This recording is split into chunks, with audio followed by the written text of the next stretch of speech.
she began, and was surprised to find that she was only whispering. She wet her lips and smiled and tried again, forming the words carefully with her lips. "Look here, she's dying, isn't she? Isn't she? She's dying, isn't she?" Doctor Hertz pursed his lips. The nurse came over to her and put a hand on her shoulder. Fanny shook her off. "Answer me. I've a right to know. Look at this."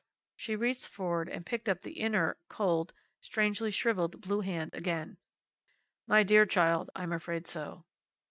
There came from Fanny's throat a moan that began high and poignant and quavering, and ended in a shiver that seemed to die in her heart.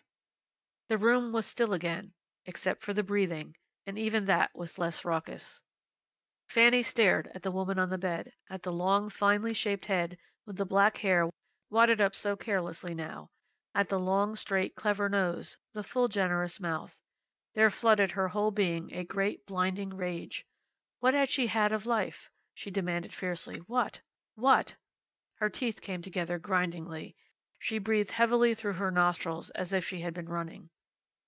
And suddenly she began to pray. Not with the sounding, unctuous thees and thous of the church and Bible, not elegantly or eloquently, with well-rounded phrases, as the righteous pray, but threateningly, hoarsely, as a desperate woman prays. It was not a prayer so much as a cry of defiance, a challenge. "Look here, God," and there was nothing profane as she said it. "Look here, God. She's done her part. It's up to you now. Don't you let her die. Look at her. Look at her." She choked and shook herself angrily, and went on. "Is it fair? That's a rotten trick to play on a woman that gave what she gave. What did she ever have of life? Nothing. That little miserable, dirty store, and those little miserable, dirty people. You give her a chance, do you hear?